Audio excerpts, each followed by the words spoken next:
हरिओम। स्वागत है आप सभी का आज के इस व्याख्यान में। हम सभी लोग लघु सिद्धांत कौमुदी का क्रमशः अध्ययन कर रहे हैं और उस अध्ययन के क्रम में अच संधि प्रकरण पूरा समाप्त कर चुके हैं। पर एक बार पुनरावृत्ति की दृष्टि से पूरी अच संधि को संक्षिप्त में देख लेते हैं। पूरी अच संधि के प्रत्येक सूत्र के द्वारा क्या क्या कार्य होता है यह मैं हल्के से एक थोड़े शब्दों में पूरा का पूरा पुनरावृत्ति कर दूंगा। ठीक है, तो आप सभी लोग धैर्य से बैठे रहेंगे और हम हल्का सा टेबल बनाते हुए आप सबको ये पूरा समझाते जाएंगे। ठीक है, तो पहला सूत्र क्या है? इको यणचि। इको यणचि, इसका तात्पर्य ध्यान है, इक होना चाहिए। पहले क्या होना चाहिए, यहां इसे देखते जाइएगा। पहला सूत्र, यहां सूत्र आपको दिखाएंगे और इधर टेबल बनाते जाएंगे। ठीक है, आ जाओ।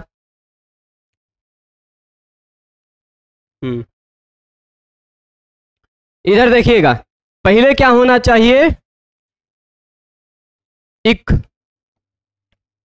उसके तुरंत बाद क्या होना चाहिए?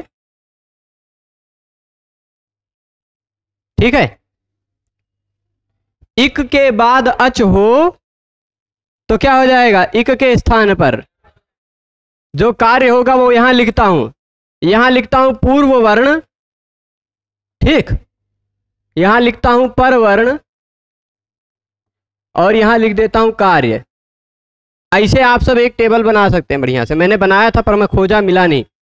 पूरी अच संधि का पूरा एक जो है पूरे सभी सूत्रों के कार्य का एक टेबल बनाया हुआ था, पर आज बहुत खोजने पर भी नहीं मिला। कहीं होगा, कभी कभी अपने घर में रखी हुई सामग्री नहीं मिलती है ना, तो ऐसे हमारे इस डब्बे में रखी हुई सामग्री हमें नहीं मिली। पूर्व वर्ण, पर वर्ण और कार्य। पूर्व वर्ण क्या रहेगा? इक। उसके तुरंत बाद क्या रहेगा? तो कार्य क्या हो जाएगा? इक के स्थान पर यण। ठीक, क्या होगा? इक के पर यण, यही कार्य होगा ना, इको यणचि।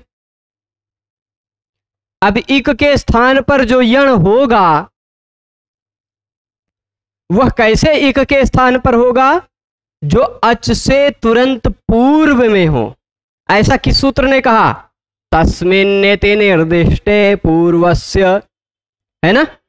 सप्तमी विभक्ति के द्वारा जो निर्देश हुआ हो जिसका, इको यणचि में अचि का सप्तमी विभक्ति के द्वारा निर्देश है।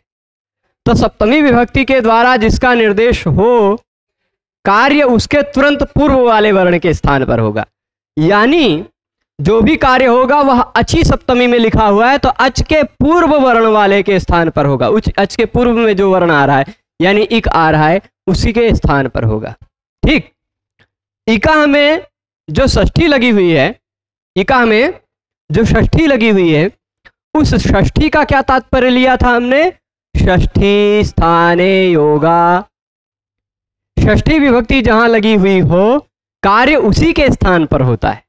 ठीक, तो अचि में सप्तमी लगा है, इका में षष्ठी लगी है। ठीक, दोनों का मतलब क्या हुआ? अचि ने सप्तमी, अचि में लगी हुई सप्तमी ने कहा कि जो भी कार्य होगा वह अच से पूर्व वर्ण के स्थान पर होगा, अच के सप्तमी ने कहा। और इका में लगी हुई षष्ठी ने क्या कहा? जो भी कार्य होगा वह इक के स्थान पर होगा। ठीक, समझे? षष्ठी स्थाने योगा ने क्या कहा? षष्ठी जिसमें लगी हो कार्य उसी के स्थान पर होगा। तो षष्ठी इका में लगी है, कार्य किसके स्थान पर होगा? इक के स्थान पर। अचि में सप्तमी लगी है तो कार्य जो होगा वह अच के पूर्व वर्ण के स्थान पर होगा। यानी बाद में अच होना चाहिए, पहले इक होना चाहिए। यह बात स्पष्ट हो गई है ना पूरी तरह से। तो सुधी में ई था, उपास्य का ऊ था, ऊ अच है, ई इक है। उस ई जो सुधी का ई है उस इक के स्थान पर यण हो जाएगा। ठीक, ई के स्थान पर यण होगा, यण की प्राप्ति हुई। तभी यण क्या क्या है? यवर अला चारों है। चारों में से कौन सा यण होगा? ई है, तो उसके स्थान पर यण में से कौन सा यण हो, ऐसी समस्या उठी। ये बताया था, बहुत विस्तार से बताया था। क्रमशः आप जो अभी ये लगभग 26, 27 नहीं 16 12, 28 भाग हो चुके हैं, ये 29वां भाग है। 28 भागों में यदि आप क्रमशः देखेंगे तो आपको पर्याप्त मात्रा में सामग्री मिल जाएगी, विस्तार से बताया गया। आज संधि के पहले भाग से देखेंगे, पहले से 16वें भाग में, 16 भाग में पूरी संधि बताई है। ठीक, तो आप वहां देखेंगे तो काफी चीजें मिलेंगी। ठीक है, मेरे मन में अचानक ये संकल्प चल रहा था कि बहुत तेज गर्मी लग रही, थोड़ी हवा चलनी चाहिए। ऐसे अचानक संकल्प आया तो आंधी आ गई है। देखिए, ऐसी आंधी आ गई कि खिड़कियां अपने आप बंद होने लगी, इतनी गर्मी थी। आप समय पूरी हवा रुकी हुई थी, लेकिन अब थोड़ा गाड़ी चलाने के चलते जो पसीना था वो थोड़ा सूखने लगा है। ऐसे मन के संकल्प से होने लगता है। चलिए ठीक है, तो अब देखिए, प्रभु धूल ज्यादा नहीं नहीं तो अयोध्या की धूल बहुत ज्यादा हो जाएगी। चलिए, तो अब देखिए, इक के स्थान पर क्या हुआ, यण हुआ ना। तो यण मतलब कौन सा यण होगा, यण का मतलब कौन सा वाला यण होगा, तो वह बताया य व र ल में से कौन होगा, वह किसने बताया, स्थानेंतरतमः। स्थानेंतरतमः ने बताया कि स्थान पर जो आदेश होगा वह अंतरतम यानी सदृशतम होगा। ठीक, अंतरतम का मतलब सदृशतम होगा। ठीक है, तो सदृशतम मतलब ई के स्थान पर हो रहा है उसका सदृशतम। अंतरतम मतलब सदृशतम, सदृशता किस आधार पर देखी जाएगी, सदृशता उच्चारण स्थान के आधार पर देखी जाएगी। ठीक है, ये कुछ पता नहीं कहां से उड़ते उड़ते आए हैं। देखो, सदृशता कैसे देखी जाएगी, उच्चारण स्थान के आधार पर देखी जाएगी। ठीक है, तो अब उच्चारण स्थान की दृष्टि से देखेंगे तो ई के स्थान पर क्या होगा, या तालु स्थान वाला है। ठीक है, इक के स्थान पर यण यानी ई के स्थान पर य। अब उ के स्थान पर होना होता तो सादृश्य देखकर वह होता, रि के स्थान पर होना होता तो सादृश्य देख के र होता, ऋ के स्थान पर होना होता तो ल होता। ठीक है, वो बात किसने बताई, स्थानेंतरतमः। ठीक है, स्थानेंतरतमः। अब इसके बाद अगला सूत्र क्या था, यण तो होगा। चलिए, सुधी में ई के स्थान पर, मधु में उ के स्थान पर, और धात्री में री के स्थान पर, और लृ में से लृ के स्थान पर हमने यण करना है। ई के स्थान पर या, उ के स्थान पर वा, ऋ के स्थान पर र, लृ के स्थान पर ल कर लिया, मान लीजिए हमने। ठीक है, पर एक अगला सूत्र आया अनचिच। अनचिच सूत्र ने क्या कहा था, उसने 3 स्टेप की बात की थी। पहले होना चाहिए अच, उसके प्लस में होना चाहिए यर, उसके पर प्लस में होना चाहिए अनच। ठीक, अचः परस्य यरः द्वे वास्तः, इस यर को विकल्प से द्वित्व हो जाएगा। ठीक, तो सुधी में उ के बाद था ध, उ है अच, उसके बाद धा है यर, उसके बाद य जो था वह अनच है, अच नहीं है। तो सुधी के ध को द्वित्व हो जाएगा। ठीक, द्वित्व हो जाएगा तो सु ध ध य उपास्य, ऐसा हो जाएगा। अब उसके बाद एक और नियम आया था, जो नियम ऐसा कहा था, पहले होना चाहिए झल, उसके तुरंत बाद क्या होना चाहिए, झष। तो झल के स्थान पर हो जाता है जस। वह कौन सा नियम था, झलाम जस झषि। पूरे के पूरे अचसंधि का मैं पुनरावृत्ति कर रहा हूं, ये समझ लीजिए, कोई भी सूत्र छूटेगा नहीं। आप ये जो कुछ पढ़ के हो सकता है भूल रहे हो तो वो फिर से रिकॉल होके आ जाए। तो झलाम जस झषि, स्पष्टता समझे ना। पहले होना चाहिए झल, झल मतलब कितने अक्षर, 24, झभघढ जबगढ खपछठ कपश ह। ठीक, और उसके तुरंत बाद झष होना चाहिए, झभघढ जबगढ में से कोई अक्षर होना चाहिए। तो इस झल के स्थान पर वह झल जिस वर्ग का है उसी वर्ग का तीसरा अक्षर हो जाता है, जश। जश मतलब जब गडद। तो ये क्या होगा, यहां मैं लिखना भूल गया, यर का द्वित्व हो जाता है अनचिचा नियम के आधार पर। ठीक, यहां क्या हो जाएगा, झल के स्थान पर, झल के स्थान पर जश, ऐसे आप अपने पास नोट बनाना चाहे तो टेबल की तरह बना सकते हैं, एक कॉलम और जोड़ के वहां सूत्र भी लिख सकते हैं। जैसे यहाँ लिख दिया इको अनचि, यहाँ झला अनचिचा, यहाँ झलाम जश। ठीक, बाकी जो कार्य थे ये काहे आ रहे हैं, हाँ बाकी जो थे ना कार्य, जैसे तस्मिन नीति निर्दिष्टे पूर्व से, वो केवल समझाने के लिए।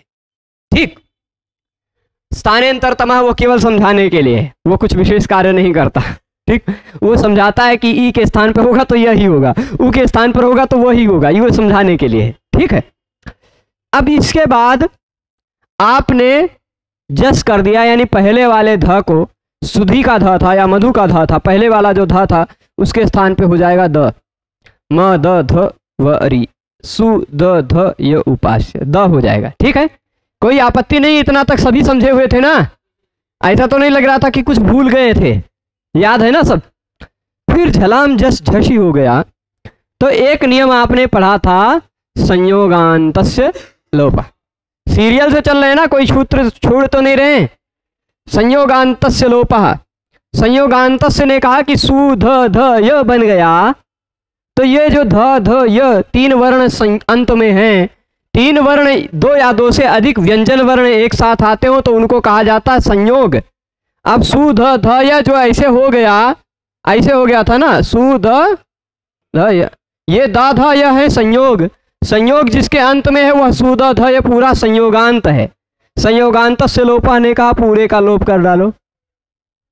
तभी अलोन्त्यस्य जी आए, कहे कि संयोगांत से लोपा सूत्र में षष्ठी विभक्ति लगी हुई है। ठीक, ये षष्ठी विभक्ति लगी हुई हो, यही लगता है कोई मंदार का क्षेत्र है ना, मंदार के फूल है ये उड़ रहे हैं जो, वो किस चीज के फूल हैं?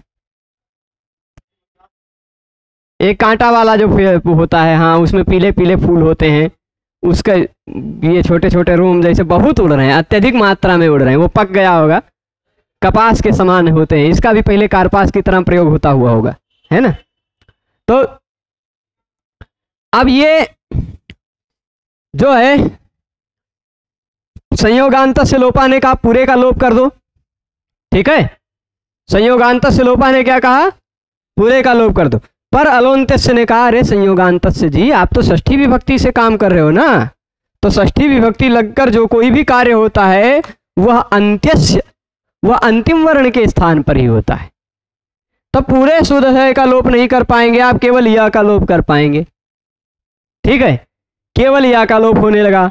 तभी एक वार्तिक जी आए, कहे नहीं, अगर संयोगांतस्य लोपा सूत्र के द्वारा किसी यण का लोप हो रहा हो तो उसका प्रतिषेध हो जाएगा।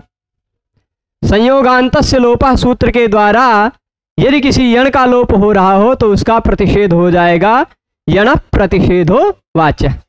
स्पष्ट है, यहां तक की बात समझ गए थे। तो अब इसके आगे चलते हैं, इसके आगे आसनम दिया था। तो फिर इसके बाद अगला नियम क्या था कि अरे हाँ, तो इसके बाद देखिएगा ध्यान से कि पूरा हो गया, यण संधि तक का कार्य पूरा हो गया।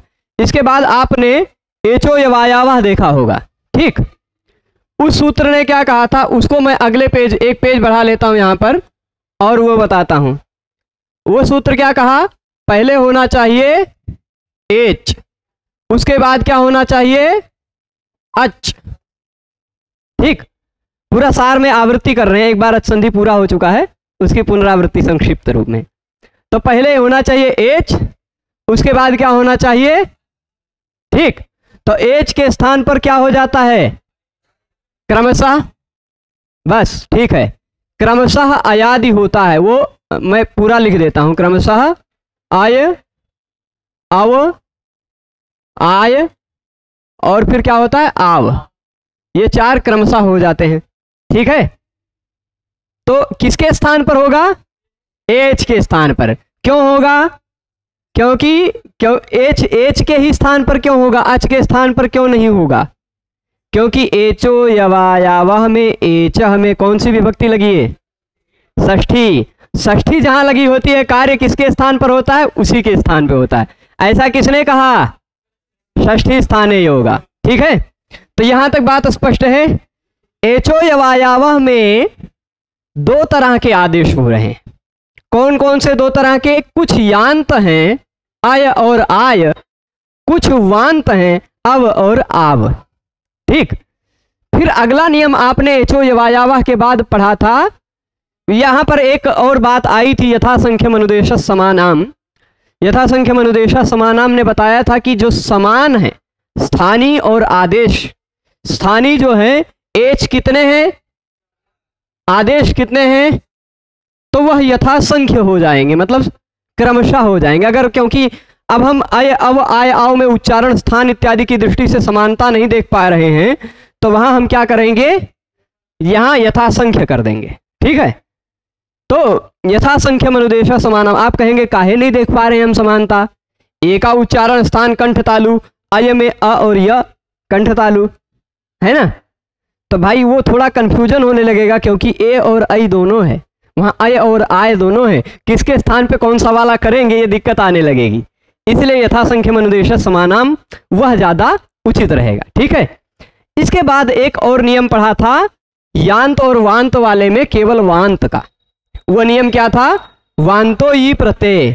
वह कहा था कि पहले क्या होना चाहिए, ओ अथवा औ, यही दोनों होना चाहिए, क्योंकि वांत के स्थानीय यही दोनों हैं। उसके तुरंत बाद क्या होना चाहिए, यकारादि प्रत्यय, यानी ऐसा प्रत्यय जिसका पहला अक्षर य हो। ठीक, यह सूत्र बनाने की आवश्यकता इसलिए पड़ी क्योंकि यहां पर एचो यवायावह से कार्य नहीं चल सकता था, तुरंत बाद में स्वरवर्ण नहीं था, अच नहीं था। तो वांतो ये प्रत्यय से क्या हो जाएगा, ओ और औ के स्थान पर वांत यानी क्रमशः अव और आव आदेश। ठीक, ओ और औ के स्थान पर औ और आव हो जाएगा। ठीक, गव्यम और नाव्यम ये उदाहरण हमने देखे थे। इसके बाद कौन सा नियम था, वांतो ये प्रत्यय तक स्पष्ट है, पूरा आवृत्ति हो गई ना संक्षिप्त। वांतो ये प्रत्यय के बाद सीधे आ गया था गुण संधि के बारे में। क्या? हाँ, एक गव्यूति वार्तिक भी था, वो कहा था कि अगर प्रत्यय भी ना हो, यकार आदि प्रत्यय भी ना हो और पहला वर्ण स्वरवर्ण भी ना हो, तब भी एक ऐसा उदाहरण है जो अब आदेश होकर बन जाता है। वो क्या है, अध्व परिमाणे च। एक वार्तिक आया था, कहता है कि यदि बनने वाला शब्द किसी मार्ग का परिमाण का सूचक हो, मार्ग के परिमाण का सूचक हो, मतलब मार्ग मतलब अब आजकल तो नापते हैं किलोमीटर में, है ना, किलोमीटर में, मील में इत्यादि में नापते हैं। पहले के समय में नापने का तरीका हस्त, धनुष, दंड इत्यादि हुआ करता था।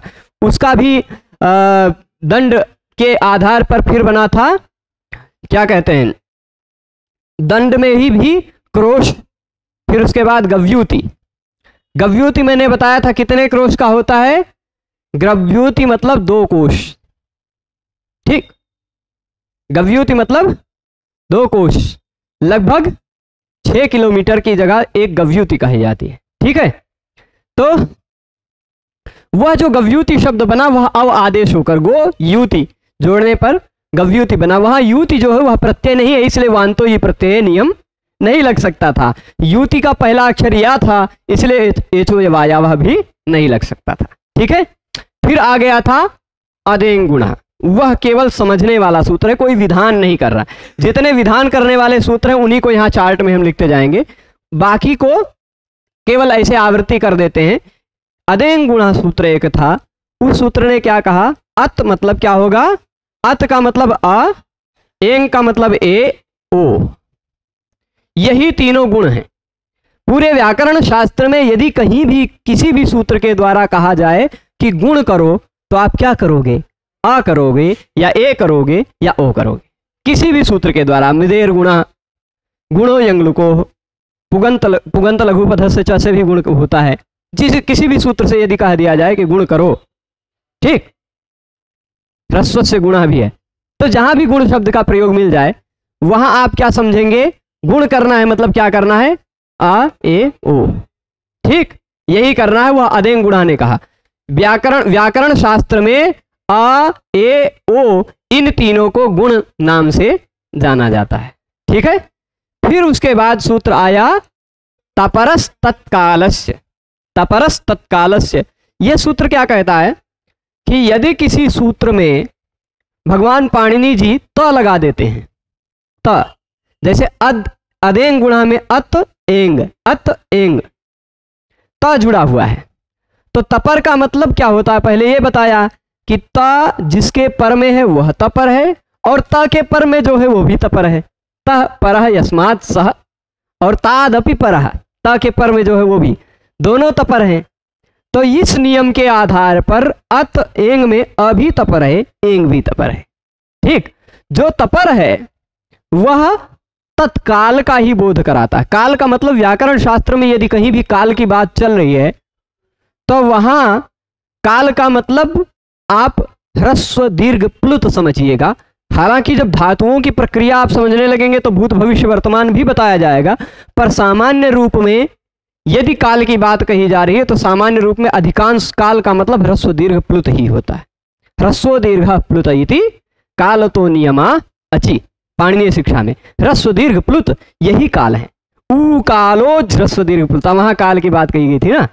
तो अब तपरस तत्काल से कहा कि तपर है तो वह तत्काल यानी उसी काल का बोध कराएगा। किस काल का? उसी काल का। तो अत जैसे ह्रस्व आ कहा गया था ना, तो वह केवल ह्रस्व आ को ही का बोध कराएगा, यानी गुण होगा तो केवल ह्रस्व आ ही होगा, दीर्घ नहीं होगा। एंग, एंग गुण है ए और ओ। अब आप ऐसा मत कीजिएगा कि रमा और ईश, रमा में आ दो मात्रा का, ईश में ई दो मात्रा का, आ और ई दो दो मात्रा जोड़कर चार मात्रा वाला, आप सोचे कि चार नहीं कम से कम तीन कर दें, ए वाला तीन कर दें, तीन मात्रा वाला प्लुत ए कर डालें हम, ऐसा बिल्कुल मत सोचिएगा, क्योंकि गुण केवल ए ओ उसी काल वाले हैं जिस काल में सूत्र में कहे गए हैं, दीर्घ वाले ही। ठीक है, तो तपरस तत्काल से यह सूत्र उसका इतना ही तात्पर्य था, विस्तार से उदाहरण सहित समझाया जा चुका है। इसके बाद आया आद गुणा। आद गुणा विधि सूत्र है। उसने कहा पहले होना चाहिए अवर्ण यानी आ, प्लुत वाला नहीं चलेगा क्योंकि प्लुत प्रगृह्य अचिनित्यम वाला नियम लगने लग जाएगा। ह्रस्व हो अवर्ण चाहे दीर्घ अवर्ण हो, उसके तुरंत बाद कोई अच हो, अवर्णात अचि। सूत्र तो यही कहा था, पर अंततः गत्वा निष्कर्ष इतना समझ में आया था कि इक हो, निष्कर्ष तो यही आया था ना। पर सूत्र में आने वाली अनुवृत्ति के आधार पर इको यणचि 6187 नंबर सूत्र से आद गुणा में यह अचि की अनुवृत्ति आती है। तो अचि की अनुवृत्ति आने के कारण अच यह समझना है, पर क्योंकि वृद्धि रेचि, एच जब पर में रहेगा तो वृद्धि कर देगा, अकस वर्ण दीर्घ अपर में रहेगा तो दीर्घ कर देगा, तो बचा केवल इक। निष्कर्ष था पहले हो अवर्ण, उसके तुरंत बाद हो इक, तो पूर्व और पर दोनों के स्थान पर, एक पूर्व प्रयोग के अधिकार में है, पूर्व और पर के स्थान पर गुण। ठीक, क्या हो जाएगा? पूर्व और पर के स्थान पर हो जाएगा गुण, दोनों के स्थान पर एक ही होगा, एक पूर्व प्रयोग। 6184 नंबर सूत्र से 6111 नंबर सूत्र के मध्य के जितने भी सूत्र जो भी कार्य करते हैं वह दो वर्णों के स्थान पर एक करते हैं। बाकी संधियों में कभी एक ही वर्ण के स्थान पर एक ही होता है। ठीक है, तो अब ये इतना हो जाएगा। अब इसके बाद देखिएगा पूर्व और पर के स्थान पर गुण, आद गुणा समझ गए, उदाहरण उपेंद्र गंगोदकम। फिर इसके बाद आया था उपदेशे जनुनासिक, यही सूत्र है ना, मैं सूत्र क्रम से नहीं छोड़ रहा हूं। तो कोई सूत्र अगर क्रम से छूट जाएगा, क्योंकि हमारे दिमाग में कभी कभी इधर उधर हो जाता है, व्याकरण अष्टाध्यायी के क्रम हो सकता है याद रहे, ये क्रम थोड़ा इधर उधर हो जाए। तो उपदेशे जनुनासिकी तो बहुत सामान्य नियम था, वह केवल र प्रत्याहार समझाने के लिए आया था। समझाया था ना कि उपदेश अवस्था में जो अनुनासिक अच होता है उसकी होती है इत संज्ञा। तो मान लीजिए लण सूत्र में जो अ था वह अनुनासिक। ठीक, शुरुआत में भी आपने पढ़ा था लण मध्य तु इत संज्ञा का, लण के मध्य में जो आ है वह तो इत संज्ञक है, उसकी इत संज्ञा किससे होगी? उपदेशे जनुनासिक इत। इसी में एक वृत्ति में लिखा होगा प्रतिज्ञानुनासिक क्या पाणिनीय। मतलब ये होता है कि जहां कहीं भी, क्योंकि लण सूत्र में आपको अनुनासिक लिखा हुआ नहीं दिखाई पड़ रहा होगा, ठीक। मान लीजिए लण सूत्र कहीं सस्वर लिखने लग जाएं तो ऐसा हो गया है, पर सौजस मौक्षस सूत्र अगर लिखना है तो सौजस मौक्षस ऐसा सूत्र है। अब इसको जब तोड़ के सु बनाया गया तो कैसे पता चला कि सु अनुनासिक है? क्योंकि सु में ऊ के जगह पे वह हो गया था, और वह तो विधीयमान है, अपने सवर्ण का ग्रहण करता नहीं है ना। तो वह जो है वो तो अनुनासिक था नहीं, तो वह जो ऊ है मूल रूप में छिपा हुआ वह अनुनासिक था कि नहीं था, यह कैसे पता चले आपको? तो वो कहता है प्रतिज्ञानुनासिक क्या पाणिनीय। यानी हम पाणिनीय लोग ऐसे हैं जो उदाहरण को देखते हैं। राम धन सु जुड़ा रामा बन गया, यानी सु में से स बचा रहा होगा, स के जगह पे रू हुआ होगा, रू का र बचा, वही विसर्ग बना है। तो यानी हमको जब जहां दिखता है कि यहाँ स्वर वर्ण का इत संज्ञा होकर लोप हुआ होगा, तो वहां हम ये मान लेते हैं, प्रतिज्ञा कर लेते हैं कि यह अनुनासिक है। जहां भी वहां हम क्या करते हैं, वहां लक्ष्य को देखकर काम चलाते हैं। लक्ष्य में अगर हमें दिखाई पड़ रहा है कि स्वर वर्ण का लोप हुआ होगा तभी ये बना होगा, तो हम मान लेते हैं कि वह स्वर अनुनासिक रहा होगा, क्योंकि स्वर की इत संज्ञा तभी होगी जब वह अनुनासिक होगा। उपदेशे अच अनुनासिक इत, ठीक है। अब लण में से, लण सूत्र में अ जो था वह अनुनासिक था तो उसकी इत संज्ञा हुई। अब हयवरट सूत्र में हम केवल हयवरट सूत्र में र अ ट इतना लिख देते हैं, और लण सूत्र का ल अ और न इतना लिख देते हैं, ठीक। उसी में वृत्ति में आपको लिखाई पड़ रहा होगा लण सूत्रस्थ अवर्णेन सह उच्चार्यमाणो रेफो। अब इस हयवरट के र को ले लिया आपने, लण सूत्र के अ को ले लिया, जोड़कर बना लिया र प्रत्याहार। इसको आप इस तरह भी, कुछ लोग जो आज अभी ऐसे लिखते हैं र प्रत्याहार, अनुनासिक लगाएं चाहे ना लगाएं कोई आपत्ति नहीं। ये जो र प्रत्याहार बन गया, यह इससे किसका किसका बोध होगा? तो आप कहेंगे र का भी होगा, ल का भी होगा, ठीक। र और ला दोनों का र से ग्रहण हो जाएगा, वो र प्रत्याहार से, ठीक है। तो अब एक नियम आया था उरण रपरह। उपदेशे जनुनासिक इत के बाद वही है ना सीधे, उरण रपरह। उरण में क्या है? उह अण रपरह। उह मतलब, उह का मतलब क्या होगा? ऋकारस्य, ऐसा बोलिए, ऋकारस्य। ऋकार के स्थान पर, उह मतलब ऋकार के स्थान पर आप कहेंगे उ का मतलब ऋकारस्य कैसे भाई? तो जैसे मातृ शब्द का मातुह बन जाता है, वैसे ऋ शब्द का उह बन जाता है। तो उह मतलब ऋकारस्य स्थाने, षष्ठी लगा है तो षष्ठी स्थाने योगा, षष्ठी स्थाने योग। तो ऋकारस्य स्थाने अण, ऋकार के स्थान पर जो अण होता है वह रपर होकर आता है। रपर का मतलब र और ला पर में आकर उसके जुड़ता है, ठीक। तो क्या हो जाएगा? उरण रपरा के सहयोग से कृष्णार्धी और तवलकारा भी आपने बना लिया होगा, बन गया है ना, पूरी तरह से आवृत्ति है।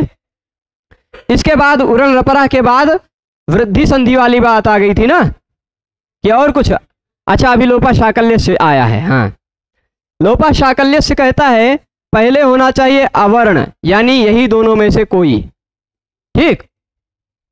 और उसके तुरंत बाद होना चाहिए या अथवा व, अवर्ण पूर्वयोर यवयोर लोपः। और उसके बाद होना चाहिए अश, एक और स्टेप बताया था, ठीक। पहले हो अवर्ण, उसके तुरंत बाद हो या अथवा व, उसके तुरंत बाद हो अश। तो होता क्या है, इस या अथवा या और वा का लोप किसके मत में? केवल शाकल्य रूप ऋषि के मत में, इसीलिए वा असी परे ऐसा लिखा होगा वृत्ति में। अवर्ण पूर्वयोर यवयोर लोपो वा अशी परे, अश पर होते या और वा का विकल्प से लोप होता है, ठीक है। तो अब ये समझिएगा, ये भी लोपा शाकल्य से भी हो गया। यहां क्या हुआ था, एचो या वायावा से जो अय आदेश होगा या अव आदेश होगा या आय आदेश होगा या आव आदेश होगा, वह या और वह अवर्ण पूर्वक ही है ना। वह या और वह अवर्ण पूर्वक ही है, तो उस या और वह का लोप आप शाकल्य ऋषि के मत में कर सकते हैं विकल्प से, पर क्या पदांत होना चाहिए, पद का अंत वाला होना चाहिए। आप हरे धन एक ये बनाने जा रहे हैं, वहां आय जो हुआ है वह पद का अंतिम वर्ण नहीं है, वहां लोप नहीं होगा। पर किसी पद के अंतिम वर्ण के स्थान पर ओ अंतिम था, ए अंतिम था, आई अंतिम था, उसके स्थान पर अय औ आया हुआ है, तो उस या का उस वा का लोप कर सकते हैं तुरंत बाद में अश हो तो। ये लोपा शाकल्य ने बताया हमको, ठीक है। इसके बाद वृद्धि आ गया था। अच्छा, पूर्वत्रा सिद्धम, हाँ, एक प्रसंग आया था कि जब लोप हो गया हर इह, हरे धन इह, एक स्थान पर अय किया, बच गया हर अय इह, या का लोप कर दिया लोपा शाकल्य से, तो हर इह बच गया। अब हर में अंतिम अक्षर अ, इह का पहला अक्षर ई, तो ये वाला नियम आपको ध्यान आने लगेगा, ये वाला हर में ई अ, इह में ई गुण होने लग जाए, तो कहेंगे नहीं, पूर्वत्रा सिद्धम। त्रिपादी के सूत्र के द्वारा जो कुछ भी कार्य किए जाते हैं वह पूर्वत्र यानी पहले के सूत्रों की दृष्टि से असिद्ध है। तो लोपा शाकल्य से आप देखेंगे 8वें अध्याय के 3रे पाद का सूत्र है, वह सूत्र जो कोई भी कार्य करेगा वह कार्य पूर्वत्र यानी अष्टाध्यायी के बाकी 7.25 अध्यायों की दृष्टि से असिद्ध है, तो उसको या का लोप हुआ है ऐसा पता ही नहीं चलेगा आद गुण को, तो वो गुण नहीं कर पाएगा, हर इह वैसे का वैसा बचा रह जाएगा, ठीक है।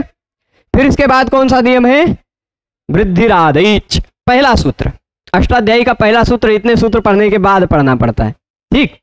वह सूत्र केवल बहुत सामान्य अर्थ, जैसे आपने अदेंग गुण कहा तो उसने भी कहा आत ऐच यानी आई औ, आ आई औ, ये जो आ ए आई औ ये 3 वर्ण हैं, ये वृद्धि कहे जाएंगे।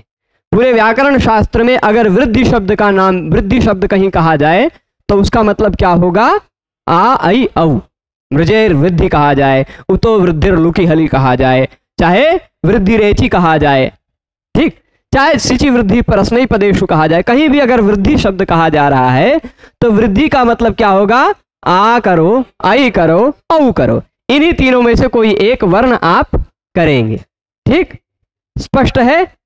तो अब वृद्धिरादै सूत्र का केवल इतना ही तात्पर्य था। फिर अगला सूत्र जो आया उसने क्या कहा, पहले अ हो या आ हो, उसके तुरंत बाद क्या हो, एच, ठीक, एच मतलब ए ओ आई औ, तो होगा क्या, पूर्व और पर के स्थान पर वृद्धि, ठीक, पूर्व और पर के स्थान पर वृद्धि हो जाएगी, पूर्व और पर के स्थान पर, लेखनी जी, हाँ, स्थान पर वृद्धि। अब वृद्धि का मतलब क्या है, पूर्व और पर के स्थान पर वृद्धि होगी, मतलब आ आई औ हो जाएगा। कब, आ धन ए रहेगा तो आई हो जाएगा, आ धन ओ रहेगा तो औ हो जाएगा, आ धन आई रहेगा तो भी आई हो जाएगा, आ धन औ रहेगा तो भी औ हो जाएगा, ठीक है। यह आपने वृद्धि रेची नियम से समझा था, ठीक है। ए ओ आई औ रहेगा, पहले अवर्ण रहेगा तो उसके स्थान पर आई औ या आ हो जाएगा। आ वाली वृद्धि का उदाहरण आपको धातुओं की प्रक्रिया पढ़ेंगे तो वहां मिलेगा, या अभी उपसर्गाधृति धातु पढ़ेंगे अगले नियम में तो वहां आपको समझ में आएगा, ठीक है। एक पेज और जोड़ लेते हैं, इसके बाद आपने एते धत्युट्सु पढ़ा होगा, है ना, वही था। पहले होना चाहिए अवर्ण, अवर्ण का मतलब क्या हो गया, आ और आ, ठीक, उसके बाद क्या होना चाहिए, इण एध, इण अथवा एध का एजादि रूप होना चाहिए। इण अथवा एद का एजादि, और फिर अथवा में एक और लिख दे ऊठ, एते धत्युट्सु, यही कहा था। मतलब एजादि इण धातु का कोई रूप होना चाहिए। अब इण धातु के रूप में आप देखेंगे तो एति, इतः, यन्ति, एषि, तो एति चल जाएगा, एषि चल जाएगा, एमि चल जाएगा, पर इतः यन्ति, इथः इथ, इम इवः इमः ये नहीं चलेगा। ठीक, ऐसा रूप होना चाहिए जिसका पहला अक्षर एच हो, ए ओ आई ओ हो। ठीक, तो क्या हो जाता है, पूर्व और पर के स्थान पर वृद्धि हो जाती है। ठीक, वही पूर्व और पर के स्थान पर वृद्धि की जगह हम ऐसा लिख देते हैं वृद्धि एकादेश, शॉर्ट में वृद्धि एकादेश। एकादेश का मतलब क्या होता है, आप सबको बहुत बार बताया जा चुका है। दो के जगह पे एक आदेश जो होता है वह एकादेश कहलाता है। तो अब यह भी स्पष्ट है, यहां पर प्रश्न उठा था कि आप आ और ए है, या आ और ए धातु का एजादी होगा यानी ए ही मिलेगा, इण धातु का भी एजादी होगा, इण में कहीं भी ई को औ नहीं हो जाता है, औ या ओ नहीं होता इण के स्थान पर, ए होगा या बहुत ज्यादा वृद्धि हो जाएगी किसी जगह पे तो आई हो जाएगा।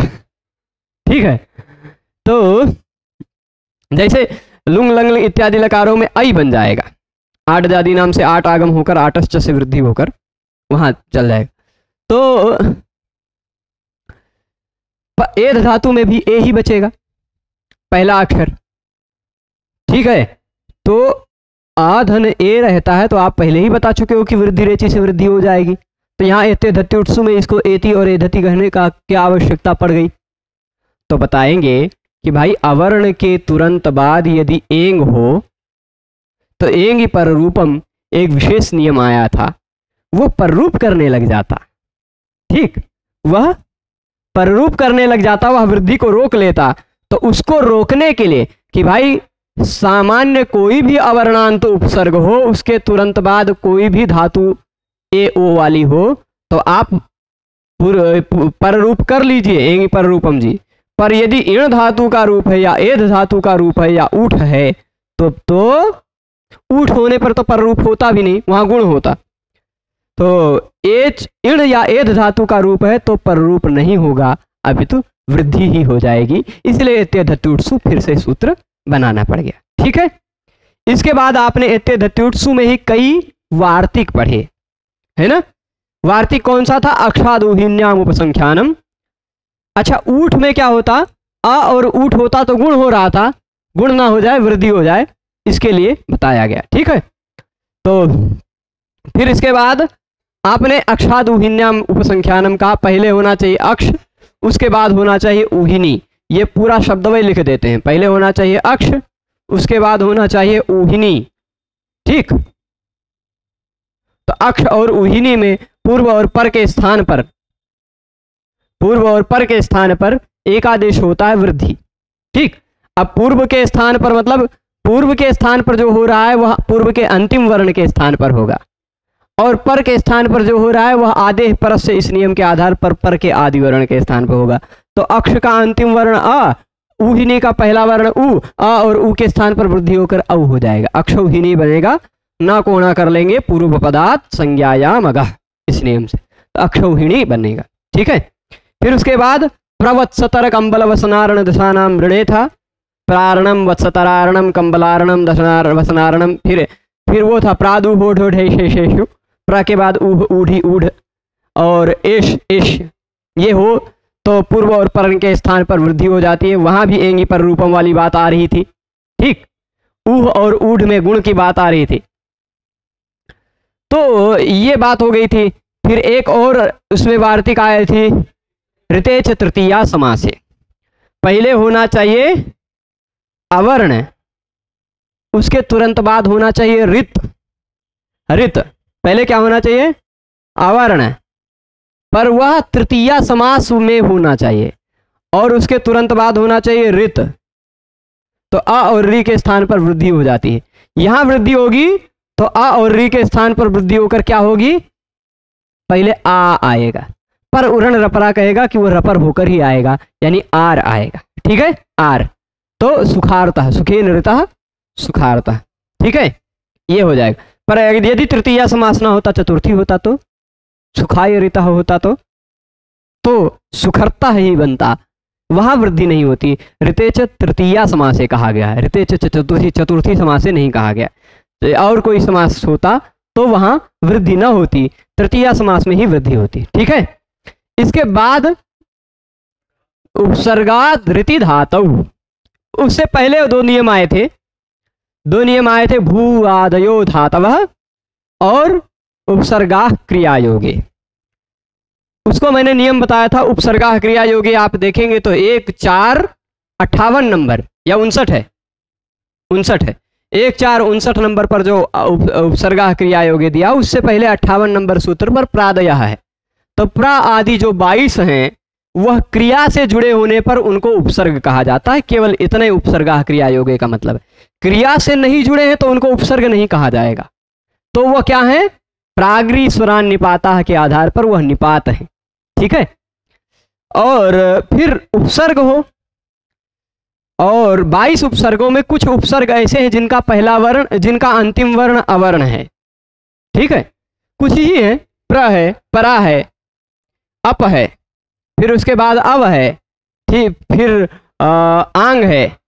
ऐसे कुछ 7-8 गिनाए थे मैं, उससे ज्यादा नहीं है। हाँ, उप है अंत में, मतलब ज्यादा नहीं है, 8 से तो कम है, 6 है।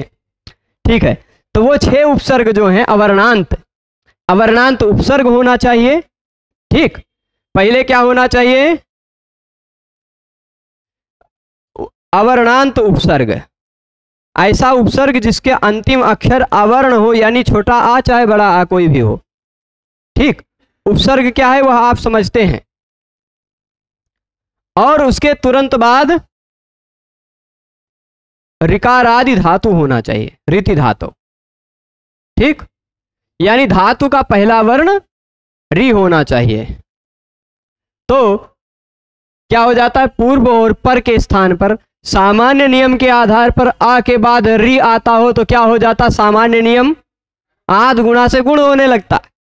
पर यह विशेष नियम बता रहा है कि आद गुणा तो कैसा भी अ हो, उसके तुरंत बाद कैसा भी रि हो लग जाता है।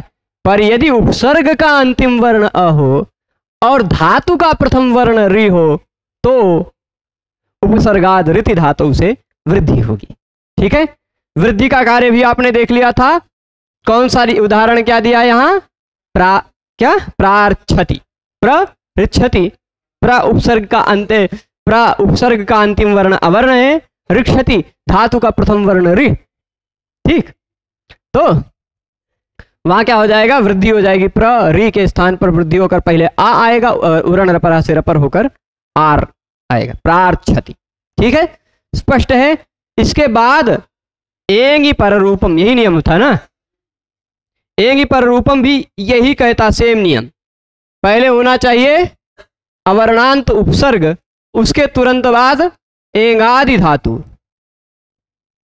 धातु का प्रथम वर्ण एंग होना चाहिए। ठीक, तो यह पररूप एकादेश करता है। कौन सा कार्य करता है, पररूप एकादेश। ये ऊपर वाला कौन सा कार्य कर रहा था, वृद्धि एकादेश। ठीक, ये सभी 6-1-84 से 6-1-111 के मध्य के सूत्र हैं सभी। और ये क्या कर रहा था, ये सभी वृद्धि एकादश देश ही हैं। ठीक, सभी। तो अब इसके बाद क्या उदाहरण दिया था, प्र एजते, अवर्णांत उपसर्ग प्र है, एंगादि धातु एजते धातु का रूप। ठीक, तो प्र एजते में पर रूप यानी आ और ए में से ए बचेगा, प्रेजते। उप ओषति, उप ओषति, तो उप का अवर्ण है, ओषति का ओ है, आ और ओ के स्थान पर ओ ही बचेगा, उपोषति। ठीक है, इसके बाद क्या नियम आपने देखा था, अचोन्त्यादि टी, अचोन्त्यादि टी। देखिए अच का तात्पर्य आपको पता है, अच का मतलब क्या होता है वो ज्ञात है।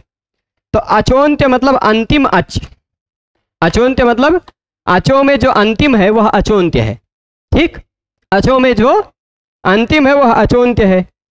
अचोन्त्य आदि, अचोन्त्य ही जिस समुदाय का आदि है वही है टी, अचोन्त्य आदि टी। जैसे मैंने टी का एक सामान्य उदाहरण विस्तार से बताया था, राम में टी क्या है, ठीक है, और हरि में टी क्या है, अंतिम स्वर वर्ण से स्टार्ट करना है। कैसे? यहां हरि में ई पहले नहीं है, कुछ लोगों को ऐसे लग जाता है कि पहले ह है फिर उसके बाद ई है फिर र है, ऐसा नहीं है। ये तो लिखने का एक तरीका है, लिखने का एक तरीका है। बाकी कुछ लिपियों में लिखने में पीछे भी लगता है मात्रा, है ना, पीछे भी लगता है, ई की मात्रा पीछे लगती है। और जैसे मुझे ध्यान नहीं आ रहा है, शायद ब्राह्मी में या शारदा में कहीं लगता है। तो ये आप बोलते समय क्या बोल रहे हैं, ह अ र ई, हरी, ई बाद में बोल रहे हैं, यानी अंतिम अक्षर ई है, र नहीं। तो अंतिम अच से शुरू करना है, इर नहीं, हरि शब्द नहीं, ठीक है। अब इसके बाद मनस में क्या है, टी। चलिए मनस में अंतिम स्वर वर्ण आ से शुरू करेंगे, टी, अस हो जाएगा, ठीक। राजन में अन हो जाएगा। ऐसे आप सब समझे हुए हैं, ठीक है। तो अचोन्त्यादि टी वो सूत्र पूरी तरह से आप समझे हैं ना। अब इसके बाद हम आपको अगला सूत्र क्या बताया था, शकंध्वादिषु पर रूपम वाच्यम, एक वार्तिक था। शकंधु इत्यादि शब्दों में पर रूप हो जाया करता है, शकंधु इत्यादि शब्दों में पर रूप होकर सिद्धि हुई है। अब शकंधु इत्यादि शब्दों की लिस्ट बताई गई है, वह आकृति गण है। आकृति गण की विशेषता मैंने क्या बताई थी, जिस गण में शब्दों की संख्या अनिश्चित हो, निश्चित ना हो कितने शब्द हैं, ठीक है, उस तरह का कोई भी शब्द मिल जाए तो समझ लीजिए वो भी उसी गण का है। कोई दूसरा शब्द भी अगर आपको साहित्य में किसी भी ऋषि के द्वारा या किसी भी कवि के द्वारा प्रयुक्त उदाहरण, प्रामाणिक कवि के द्वारा प्रयुक्त उदाहरण मिल जाए तो वह उदाहरण भी आप मान लीजिए कि वह शकंधु इत्यादि में ही होगा। जैसे मार्तंडा दिया था, शक अंधु शकंधु, मनस ईसा में टी भाग को ही पर रूप होगा। पहले क्या होना चाहिए, पहले टी भाग, उसके बाद फिर शकंधु का कोई भी स्वर होना चाहिए, शकंधु इत्यादि में से कोई स्वर होना चाहिए तो पर रूप हो जाता। शक अंधु में क के आ को, अंधु के आ को मिला करके अंधु का आ बचेगा। मनस ईसा में मनस के अस को और ईशा के ई को मिलाकर केवल ई बचेगा, पर रूप होगा, टी भाग को पर रूप होता है। वो मनीषा इत्यादि बन गया था, शकंध्वादिषु पर रूपम वाच्यम को समझ लिया था आपने। इसके बाद नियम क्या था, ओमांगोश्च। ओमांगोश्च समझने में थोड़ा सा कठिन लगा होगा, ओ मांगोश्च नहीं समझा पढ़ना है उसको, ओम आंगोश्च, ओम आंगोश्च, ओम आंगोश्च, ठीक, नहीं तो दशहरा मसरा की तरह पढ़ेंगे। तो क्या होगा, पहले क्या होना चाहिए, पहले नहीं, पहले होना चाहिए अवर्ण, ठीक, उसके तुरंत बाद होना चाहिए ओम अथवा आंग। तो पूर्व और पर के स्थान पर रूप हो जाया करता है। तो शिवाय में आ था, उसके तुरंत बाद ओम था, अ और ओम में ओम बचेगा, शिवायोम हो जाएगा। अन्यथा यदि ओमांगोश्च नियम ना होता तो शिवाय में अ, ओमांगोश्च का ओ, ओम का ओ, अ और ओ मिलकर वृद्धि होकर शिवायम होने लग जाता ना, ओमांगोश्च पर रूप कर देगा। आंग वाला उदाहरण थोड़ा सा उसको समझने के लिए आपको क्या अंतादिवच्च एक परिभाषा सूत्र भी समझना पड़ेगा, अतिदेश सूत्र समझना पड़ेगा। उसको परिभाषा भी कह सकते हैं, अतिदेश भी कह सकते हैं, दोनों का खिचड़ी है वो।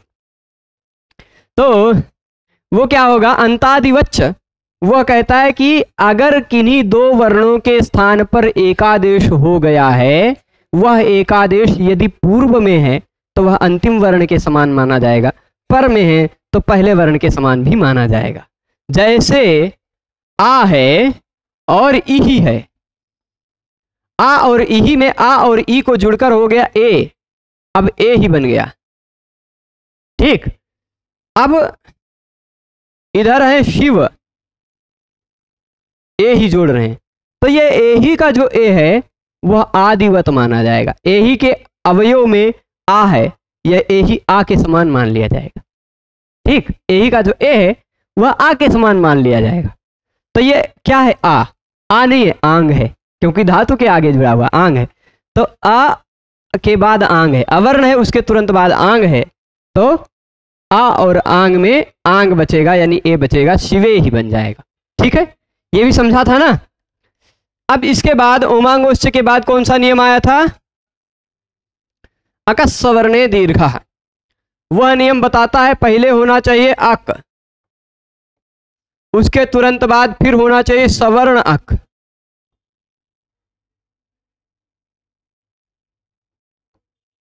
ठीक, अक होना चाहिए, उसके तुरंत बाद सवर्ण अक होना चाहिए। अब इसमें बहुत सारे प्रश्न होते हैं, बहुत सारे पक्ष होते हैं, पर अभी हम टीकाओं को नहीं पढ़ रहे हैं। इसमें प्रश्न उठता है कि अकः सवर्ण दीर्घा की जगह अको की दीर्घा कह देते, अकः अकी दीर्घा, तो काम चल जाता। पर वो सब पक्ष जब आप प्रौढ़ मनोरमा या भाष्य इत्यादि पढ़ेंगे तब वहां बताया जाएगा। ठीक है, तो अक के बाद सवर्ण अक हो तो क्या हो जाता है? दीर्घ एक आदेश होता है। मक्षिका जी बैठने लगी हैं, थोड़ा खसक रहा है। ठीक है, दीर्घ एकादेश। ठीक है, क्या हो जाएगा? पूर्व और पर के स्थान पर दीर्घ एकादेश। ये 3 जगह मक्षिका बैठी है। अब इसके बाद क्या हो गया? जैसे मैंने उदाहरण दिया था, क्या क्या उदाहरण दिया था? दैत्य अरि, दैत्यारी। विद्यालय उदाहरण आप गड़बड़ चले जाएंगे। विद्यालय अका सवर्ण दीर्घा का उदाहरण नहीं है, जो लोग बताते हैं वो लोग गड़बड़ बताते हैं। विद्यालय में क्योंकि आलय में आंग उपसर्ग लगा है तो वहां ओमांगोच्च से आप पर रूप कीजिएगा। ठीक है, ओमांगोच्च नहीं तो बेचारा में ओमांगोच्च में आंग ग्रहण करना बेकार हो जाएगा। ओमांगोच्च भी क्या कहता? अवर्ण होना चाहिए, उसके बाद आंग होना चाहिए। आ है, आंग है, तो आ और आंग में सब जगह जब अका सवर्ण दीर्घा से ही आप काम करते रहेंगे तो ओमांगोच्च में खाली ओम कहना चाहिए था पाणिनि जी को। आंग काहे कहे? क्योंकि जहां ओमांगोच्च रहेगा वहां तो अका सवर्ण दीर्घा लगेगा ही। तो इसलिए जहां जहां आंग उपसर्ग मिले आपको वहां आप ओमांगोच्च को वरीयता दीजिएगा। ठीक है, तो दैत्य अरि दैत्यारी बनाया था, श्री ईश श्रीषा बनाया था, और फिर उसके बाद क्या बनाया था? ऊ का विष्णु उदय विष्णुदय, और होत्री रिकारा होत्रीकारा, ये बनाया था 4। अका सवर्ण दीर्घा भी हो गया। पहले अक होना चाहिए, उसके बाद सवर्ण अक होना चाहिए। सवर्ण नहीं होगा, असवर्ण होगा, तो फिर आप आ के तुरंत बाद अगर ई उ रिलरी है गुण करने लग जाएंगे, ए ओ आई ओ है वृद्धि करने लग जाएंगे। अगर ई उ रिलरी के तुरंत बाद कुछ दूसरा स्वर वर्ण है तो ई को यणचि से यण करने लग जाएंगे। ठीक है, तो सवर्ण होने पर ही दीर्घ होगा। इसके बाद कौन सा नियम था? एंग पदांतादति। यहां कहा था पदांत एंग। क्या होना चाहिए? पद का अंतिम वर्ण एंग होना चाहिए। एंग मतलब ऐसा, एंग मतलब ए ओ। एंग का मतलब क्या होता है? ए ओ। ऐसा ए और ओ होना चाहिए जो किसी शब्द का अंतिम वर्ण हो। ठीक, और उसके तुरंत बाद ह्रस्व अ होना चाहिए। तो क्या होता है? पूर्व और पर के स्थान पर पूर्व रूप एक आदेश होता है। ठीक, यानी अ कमजोर है। अभी आपने पहले देखा था, पहले आ हो बाद में एंग हो तो एंग बचेगा, पहले एंग हो बाद में आ हो तो एंग बचेगा। जब पहले आ था बाद में एंग था तो पर रूप हो जाता था, पहले एंग है बाद में आ है तो पूर्व रूप हो जाता है। ठीक, स्पष्ट है? तो अब समझिएगा इसके बाद क्या था? एंग पदांतादति के बाद सर्वत्र विभाषा गो। यहां से शुरू हो गया था प्रकृति भाव का विषय। प्रकृति भाव का विषय शुरू हो गया था। वो कहता है सर्वत्र का मतलब होता है पहले क्या होना चाहिए? गो शब्द हो। ठीक, एंगंत गो शब्द हो, एंगंत गो शब्द हो। ऐसा नहीं, नहीं तो चित्रगु, चित्रगु में ऊ है पर गो शब्द तो है अंत में। पद का अंत में गो दिखाई पड़ता हो और वह गो कैसा हो? एंगंत हो। एंगंत गो के तुरंत बाद ह्रस्व अ हो। ठीक, तो सर्वत्र यानी लोक में भी और वेद में भी विकल्प से प्रकृति भाव हो जाता है, यानी संधि का अभाव होता है। ठीक, संधि प्रकृति भाव यहां खाली लिख देता हूं, प्रकृति भाव का मतलब आप समझते हैं। ठीक, प्रकृति भाव हो जाएगा, वैसे का वैसा रह जाएगा। तो गो अग्रम, गोधन अग्रम वैसे का वैसा रह गया। ठीक है, अब इसके बाद उदाहरण सूत्र कौन सा था? इसके बाद सूत्र आपको मिला होगा अनेकाल षित् सर्वस्य, समझने के लिए खाली था। उसमें बहुत सारे उदाहरण दे करके मैंने बताया था कि जो आदेश हो रहा है, किसी के भी स्थान पर जो आदेश होता है, जैसे मैंने उदाहरण क्या दिया था? उदाहरण बहुत सारे दिए थे। तिप के स्थान पे हो जा रहा था डा, तस के स्थान पे हो जा रहा था रऊ, झी के स्थान पे रस, है ना, लुटा प्रथमस्य डारो रसा, बताया था ना। तो वह जो हो रहा है आदेश यदि अनेकाल हो, यानी जो आदेश है, अब भाई इक के स्थान पर जो यण हो रहा है वो यण यानी य व र ल में से कोई एक तो रहेगा, एक अल रहेगा। पर यदि आदेश अनेक अल वाला है या फिर श की संज्ञा वाला है, जैसे अष्टाभ्य औष उदाहरण दिया था, औष, औष में श है ना, तो ऐसा श की संज्ञा वाला या अनेक वर्ण वाला आदेश संपूर्ण के स्थान पर होगा। पर इति प्राप्ते, ऐसी प्राप्त हुआ था तभी एक सूत्र आ गया ङीच, ङीच पढ़ा था ना, वह कह दिया कि गीत आदेश है तो वह भी ङीच सूत्र क्या है? 1:1:53 है, उसी से तुरंत पहले 1:1:52 पर है अलोन्त्यस्य। ठीक, अलोन्त्यस्य वह कहता है कि गीत जो आदेश है वह भी अंतिम अल के स्थान पर ही होगा। फिर नियम आया था अवंग स्फोटायनस्य, पहले होना चाहिए गो, उसके तुरंत बाद होना चाहिए मतलब अच, अवंग स्फोटायनस्य में अच था ना, पहले गो होना चाहिए, उसके तुरंत बाद होना चाहिए अच। तो स्फोटायन के मत में, केवल स्फोटायन के मत में, अन्य लोगों के मत में तो कुछ आ होता तो प्रकृति भाव हो जाता, अन्य कुछ होता तो और कुछ नियम लगने लग जाता। पर स्फोटायन के मत में, स्फोटायन नाम के एक ऋषि रहे होंगे, स्फोटायन ऋषि के मत में पूरा लिख देता हूं, अवंग आदेश। अब यह जो अवंग आदेश है जो है यह कैसा है? सामान्य नियम के आधार पर देखेंगे तो अवंग में ङ की संज्ञा होने के बाद भी अ व अ 3 अल बचते हैं, 3 अल बचते हैं, यानी अनेकाल है। तो अनेकाल षित् सर्वस्य इस नियम के आधार पर पूरे गो के स्थान पर अवंग हो जाना चाहिए था। तभी गीत नियम कहा कि यदि जो आदेश गीत है यानी ङ की संज्ञा वाला है वह सर्वस्य सबके स्थान पर नहीं होगा, अंतिम वर्ण के स्थान पर होगा, तो गो में ओ के स्थान पर अवंग होगा। ग अवंग अग्रम, अग्रम का आ था, है ना, गो अग्रम वैसा का वैसा प्रकृति भाव होकर भी रह गया था एक रूप। ग अवंग अग्रम होकर भी अवंग में ङ की संज्ञा होकर ग व अग्रम, आकाश वर्ण दीर्घा होकर गवाग्रम बना लिया था आपने दीर्घ संधि करके। ठीक है, गो अग्रम और गवाग्रम भी बना। पर यह जो गवाग्रम होगा यह किसके मत में? स्फोटायन ऋषि के मत में। अन्य ऋषि के मत में गो धन अग्रम था तो क्या होगा? क्योंकि प्रकृति भाव भी जो हुआ था सर्वत्र विभाषा, विकल्प से प्रकृति भाव हुआ था। जब प्रकृति भाव नहीं होगा तो स्फोटायन का मत लगने पर गवाग्रम हो जाएगा, और स्फोटायन का मत नहीं लगेगा तो तीसरे मत में एंगा पदांता दति नियम आप पढ़ चुके हैं, पहले हो एंग उसके तुरंत बाद हो अ, तो पूर्व रूप होकर गोग्रम ही रह जाएगा। ठीक, ये तीनों जाना था स्पष्ट रूप से।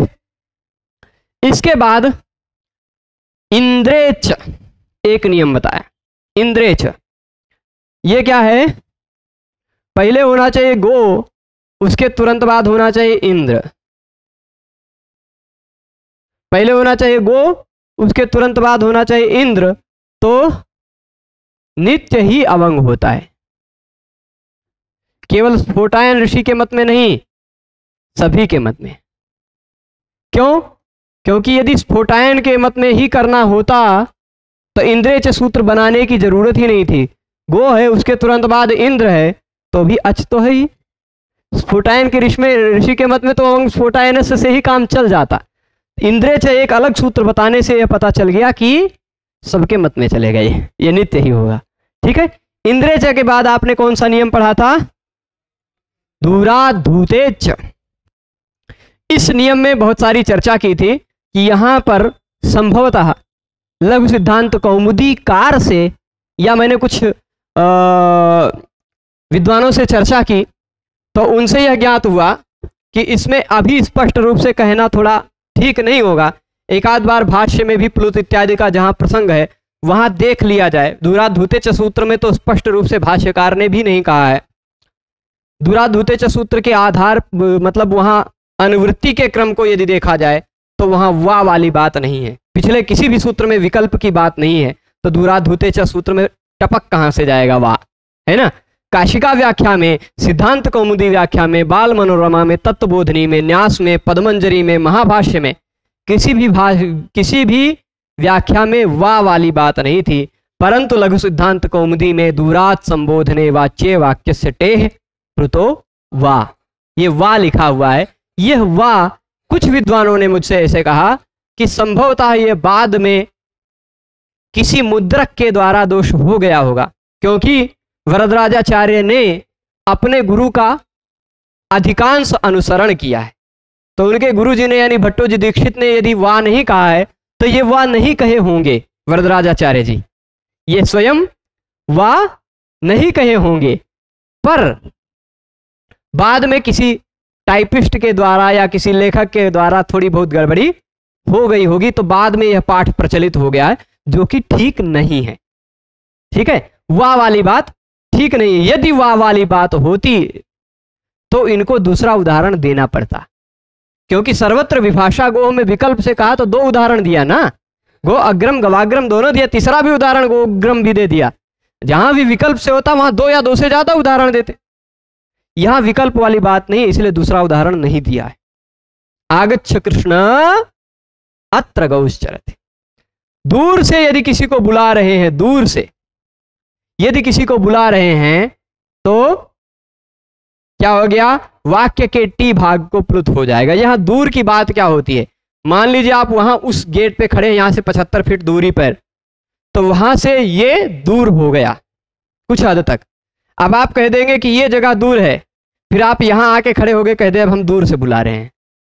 ऐसा नहीं, दूर का मतलब देश के आधार पर होता। दूर एक किसी स्थान की संज्ञा नहीं है, अपितु यहां से ऐसा हो कि जहां सीधे धीरे आवाज में श्रवण योग्य ना हो, ठीक, वह दूर है। दूर ये भी हो सकता है, कभी ये निकट भी हो सकता है, वो दूर हो सकता है, वो निकट भी हो सकता है। ठीक, न में दूरे किंचित क्षणमपि न पार्श्वे रथ जमात। कालिदास जी की पंक्ति याद आ जाती है। यहाँ दूर भी कुछ नहीं है, पास भी कुछ भी नहीं है। तो दूर से यदि किसी को बुलाते हैं तो वाक्य के टी भाग को प्लुत हो जाया करता है। ये बात दूराधूतेच में पढ़ा। और फिर उसके तुरंत बाद आपने नियम पढ़ा प्लुत प्रगृह्या अचि नित्यम। पहले क्या होना चाहिए? प्लुत या प्रगृह्य। प्लुत हो या प्रगृह्य हो, उसके तुरंत बाद होना चाहिए अच। तो नित्य वैसे का वैसा रह जाता है, प्रकृति भाव हो जाता है, कोई संधि कार्य दिखाई नहीं पड़ता। ठीक है, ठीक ठाक गति से चल रहे हैं ना? मतलब ये लगता है आज खत्म हो जाएगा। कितने सूत्र बचे होंगे? प्लुत प्रगृह्या अचि नित्यम हो गया, बहुत ज्यादा नहीं बचा है। प्रकृति भाव के बाद और कुछ संधि विशेष उदाहरण नहीं है। हाँ, तो समाप्त हो जाएगा, थोड़ा सा देर हो सकता है, तो आप सब लोग धैर्यशाली हैं, बैठ सकते हैं। ठीक है, इसके बाद क्या है? ईदुदे द्विवचनम प्रगृह्यम। प्लुत वाली बात तो आपने बता दी, दूराधूतेच, दूर से बुलाया तो उसको टी भाग को प्लुत कहा जाता है। प्लुत हो गया तो संधि कार्य नहीं होगी। आगच्छ कृष्ण अत्र गौश्चरति। कृष्णा में आ है, अत्र में आ है, अगर सवर्णे दीर्घा से दीर्घ नहीं होगा। ठीक है, तो फिर उसके बाद प्लुत क्या है, प्रगृह्य क्या है, वो बताने के लिए ईदुदे द्विवचनम प्रगृह्यम बताया। कहा ऐसा द्विवचन शब्द ऐसा द्विवचन शब्द, वो चाहे धातु का रूप हो चाहे वो प्रातिपदिक का रूप हो, यदि उसमें द्विवचन में अंत में ई, उ, ए दिखाई पड़ता हो तो वह प्रगृह्य कहलाता है।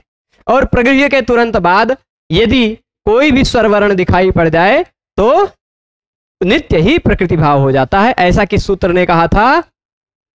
प्लुत प्रगृह्या अचि नित्यम। ठीक है, तो प्रकृति भाव हो जाएगा, स्पष्ट है।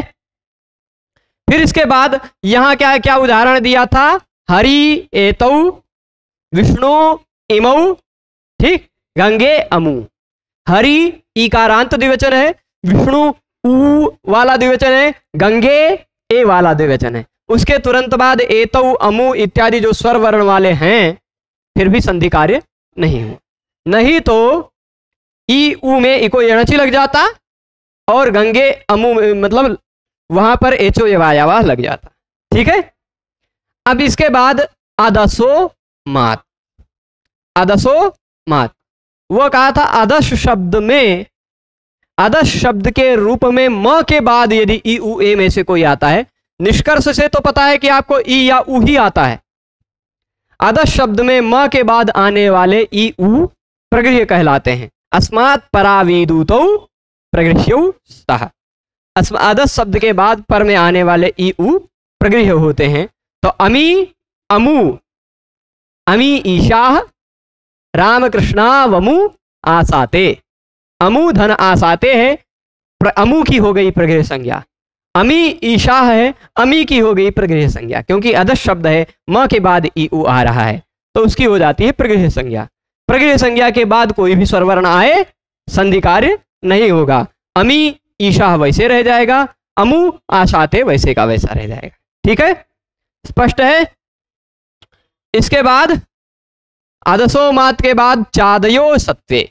ठीक, चादयो सत्वे, रामकृष्णा वमु आसाते और अमी ईशा किसका उदाहरण है? कहाँ ध्यान है बालक? ठीक, तो अब इसके बाद अदश शब्द में म के बाद ई उ आए तो अदसो मात वही बता रहे थे, आप कहीं समाधि में चले गए थे। तो अब देख लीजिए, इसके बाद क्या बताया? चादयो सत्ते। च आदि का अर्थ यदि कोई भौतिक पदार्थ न हो, च आदि का अर्थ यदि कोई भौतिक पदार्थ न हो, यानी जिसकी वास्तविक सत्ता न हो, ऐसा अर्थ हो यदि च आदि का, तो च आदि निपात कहे जाते हैं। ठीक, च आदि को क्या कहा जाता है? निपात। ठीक है, उसके बाद कौन सा नियम आया? प्रादयः। प्रादयः कह रहा है कि प्र आदि भी निपात कहे जाते हैं यदि असत्व अर्थ में हो तो। ठीक है, वो प्र आदि कौन से हैं तो वो लिस्ट भी दी होगी, प्रपराप शमनो निस्नेर दुसुब्रियांग, वो पहले ही उपसर्गा क्रिया योगे में ही दे दिया जा चुका है। तो प्र आदि जो हैं वो भी निपात हैं और च आदि जो हैं वो भी निपात हैं यदि उनका अर्थ कोई भौतिक पदार्थ ना हो रहा हो, असत्व हो, असत्ता हो। ठीक, अब उसके बाद आपने एक नियम पढ़ा था, निपात एका जनांग। ऐसा निपात जो केवल एक स्वर वर्ण हो, ऐसा निपात जो एकोच हो, यानी एक वर्ण वाला हो। वह भी एक वर्ण वाला निपात कैसा हो? स्वर वर्ण वाला निपात, जैसे ई, उ, आ, आंग, ये सब। एक वर्ण वाला जो निपात है, एक अच वाला जो निपात है, वह जो निपात आंग से भिन्न निपात प्रगृह्य कहलाता है। तो आंग क्या होता है? आंग से भिन्न आ भी है, एक आ निपात है, एक आंग निपात है, दोनों अलग अलग हैं। आ और आंग में मैंने अर्थ में अंतर बताया था कि जो ईशत अर्थ में हो, जो क्रिया के योग में हो, जो मर्यादा अर्थ में हो, जो अभिविधि अर्थ में हो, इन चार अर्थों में आने वाला जो आ है वह आ नहीं होता, आंग होता है। बाकी अन्य अर्थों में आने वाला जो आ है वह आ होता है, आंग नहीं होता। तो बाकी अर्थों में आने वाले वाक्य और स्मरण अर्थ में आने वाला जो आ है वह आंग से भिन्न है, निपात एकाक्ष निपात है, तो उसकी प्रगृह्य संज्ञा होगी। ठीक, आ जैसे क्या था वहां उदाहरण में, अभी देखिएगा, इ इंद्रः, उ उमेशः। इ एक निपात है, निपात एका जनांग से उसकी प्रगृह्य संज्ञा हुई। प्रगृह्य के तुरंत बाद कोई भी स्वर आ रहा हो तो प्लुत प्रगृह्या अचिनित्यम से प्रकृति भाव हो जाता। उमेशा में भी वैसा ही रह गया। ठीक है, फिर इसके बाद क्या था, आ वाला जो उदाहरण दिया था कौन सा था, आ ईषद उष्णम ओषणम दिया था, और वाक्य स्मरण यो रंगित करके उदाहरण दिया था क्या, आ एवं किल तत्, ऐसा। फिर आ एक उदाहरण क्या दिया था और था, आ एवं नुमन्य से। ठीक, आ एवं नुमन्य से, वहां जो आ है वाक्य में है, आ एवं किल तत्, अरे वह ऐसा था। ठीक, तो यहाँ जो आ है वह स्मरण अर्थ में, वाक्य और स्मरण अर्थ में आने वाला आ अंगित होता है, अंगित आंग नहीं होता वह। ठीक है, ये निपात एकाजनांग भी आपने समझा था। निपात एकाजनांग के बाद ओत, ओत एक नियम आया था, वो कहता था कि ओकारांत निपात। ओत का मतलब क्या होता है, पहले होना चाहिए ओकारांत निपात। ठीक, उसके तुरंत बाद ओकारांत निपात की प्रगृह्य संज्ञा होती है, और ओकारांत निपात के तुरंत बाद यदि कोई भी स्वरवर्ण हो तो प्लुत प्रगृह्या अचिनित्यम से प्रकृति भाव हो जाता है। ठीक, ये कोई विधि सूत्र नहीं है, ओत केवल संज्ञा सूत्र है प्रगृह्य संज्ञा करने के लिए। इसके बाद एक नियम आपने पढ़ा होगा, मय, वही आया है संबुद्धौ शाकल्य सेतावनार से। हाँ, ओत यानी ओकारांत होना चाहिए, वो तो बहुत सारी बात कहा था संबुद्धौ शाकल्य सेतावनार से। पहले क्या है, शब्द का अंतिम वर्ण ओ होना चाहिए, पर वह शब्द कैसा हो, संबोधन के एक वचन वाला हो। संबोधन के एक वचन वाला शब्द हो, उसके अंत में ओ आना चाहिए, उसके तुरंत बाद इति शब्द का प्रयोग होना चाहिए, पर वह इति शब्द वैदिक प्रयोग ना होना चाहिए। ठीक, अनार से इतनी सारी बातें हो तो जो ओ है उसकी प्रगृह्य संज्ञा होती है। भानो इति विष्णु इति, यह उदाहरण दिया है। शाकल्य ऋषि के मत में ही केवल प्रगृह्य संज्ञा होगी, और शाकल्य ऋषि के मत में जब प्रगृह्य संज्ञा नहीं होगी तो प्लुत प्रगृह्या अचिनित्यम से प्रकृति भाव न होकर एचो एवायावा से अव हो जाएगा, भानवीति और विष्णवीति बन जाएगा। पर जब अव आदेश करेंगे तो लोपा शाकल्य फिर लग जाएगा, वह का लोप भी हो जाएगा विकल्प से, तो भान इति विष्णु इति ऐसा भी रूप बनेगा। ठीक है, तीन तीन तरह का बना था, शाकल्य ऋषि के मत में दो और एक अन्य लोगों के मत में। ठीक है, इसके बाद क्या है, मय उयो वो वा, मय उयो वो वा, वो कहा था पहले होना चाहिए मय, उसके तुरंत बाद होना चाहिए उय, तो मय के बाद आने वाले उय के स्थान पर विकल्प से वह हो जाता है। ठीक है, तो आप कहेंगे पर उसके तुरंत बाद अच भी होना चाहिए, है ना, उसके उय के तुरंत बाद क्या होना चाहिए, अच, है ना, तो ऊ के स्थान पर वह हो जाता। आप कहते कि भाई हम ये तो इको यणच से भी कर सकते थे, है ना, ऊ के स्थान पर वह, मय उयो वो वा की आवश्यकता क्या पड़ गई, तो कह रहे हैं कि भाई क्योंकि उय में बचता है ऊ, या एक अच है, यह निपात है, निपात एकाजनांग से इसकी प्रगृह्य संज्ञा होती, प्रगृह्य होने के कारण प्लुत प्रगृह्या अचिनित्यम से प्रकृति भाव हो जाता, संधिकार्य ही नहीं हो पाता। इसलिए यह जो उय है, यह यदि मय प्रत्याहार के वर्ण के बाद आता हो, उसके तुरंत बाद अच आता हो, तो उसके स्थान पर विकल्प से वा हो जाया करता है। किम वुक्तम किमु उक्तम, ये दो उदाहरण बने। ठीक है, इसके बाद इको सवर्णे शाकल्यस्य ह्रस्वश्च, इको सवर्णे शाकल्यस्य ह्रस्वश्च, वह कहता है पहले होना चाहिए इक, उसके तुरंत बाद क्या होना चाहिए, असवर्ण स्वर, असवर्ण अच, अच लिख देते हैं। तो शाकल्य ऋषि के मत में इक के स्थान पर ह्रस्व, ठीक, इक के स्थान पर क्या हो जाता है, कैसे होता है, विकल्प से होता है ना, किसके मत में, शाकल्य ऋषि के मत में।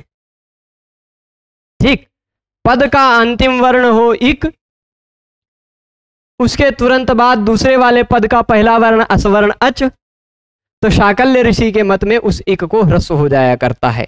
अब ह्रस्व हो गया तो आप कहेंगे दीर्घ था तो भी इको यण चिलक जाता, ह्रस्व था तो भी इको यण चिलक जाता, तो काम दोनों तरह से वही होता। तो ह्रस्व करने की क्या आवश्यकता पड़ गई? तो वह ह्रस्व बताने के द्वारा ये भी बता रहे हैं कि ह्रस्व विधान के सामर्थ्य से ही स्वर संधि का भी निषेध हो जाएगा। उसी से पता चल जाता है। और उससे नहीं पता करना है तो आप पिछले सूत्र से प्रकृत्यांतः पादम व्यपरे वहां से प्रकृत्या की अनुवृत्ति लाकर प्रकृति भाव कर दीजिए तो भी प्रकृति भाव होगा। तो चक्री अत्र और चक्रत्र ये दोनों तरह का रूप बनेगा। जब शाकल्य ऋषि के मत में ह्रस्व हो जाएगा तो चक्री अत्र संधि नहीं होगी, और जब शाकल्य ऋषि का मत नहीं लगेगा तो चक्रत्र वैसा हो जाए। ठीक है।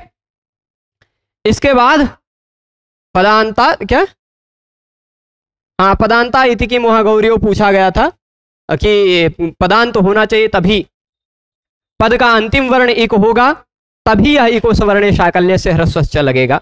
पद का अंतिम वर्ण नहीं होगा तो इको सवर्णे शाकल्य से ह्रस्वश्च नहीं लगेगा। जैसे गौरी धन औ गौरी, यहाँ गौरी पद का अंतिम वर्ण इक नहीं है, अभी पद बना ही नहीं, औ लगने के बाद जो बनेगा वह पद बनेगा। तो वहां इको सवर्णे शाकल्य से ह्रस्वश्च से इको ह्रस्व हम नहीं कर पाए, वहां इको यण से यण हो गया, गौरियो बन गया। और जब यह होगा तभी इनको एक नियम और ध्यान में आ गया, अचोरहाभ्याम द्वे।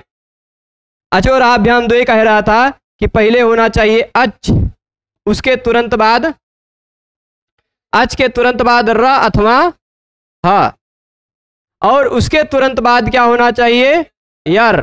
तो क्या हो जाता है यर का द्वित्व। ठीक, अच के बाद हो क्या र अथवा ह, र और ह के बाद हो यर तो यर को हो जाता है द्वित्व। गौर्यौ डबल या वाला भी सूर्य या डबल मिल जाएगा वहां भी। र और ह के बाद ब्रह्मा डबल मा वाला भी ब्रह्मा मिल जाएगा ना।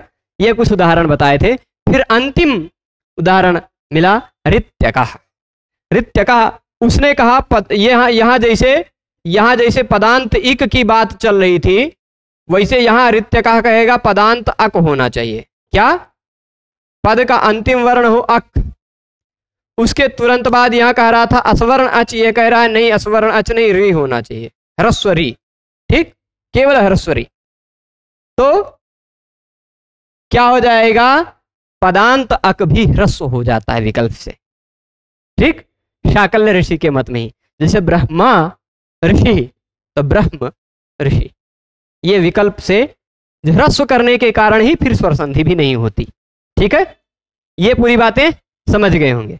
तो मैं आशा करता हूं कि हमने 16 भागों में जो अच संधि पढ़ी उसका इसी एक भाग में संक्षिप्त रूप से पुनरावृत्ति हो गई होगी। अब कल से हम लोग हल संधि स्तोह चुना चुह से आगे के सूत्रों को पढ़ेंगे। सभी लोग इस पूरे व्याख्यान में जुड़े रहे उसके लिए सभी को बहुत बहुत धन्यवाद। कल पुनः मिलते हैं। नमो नमः।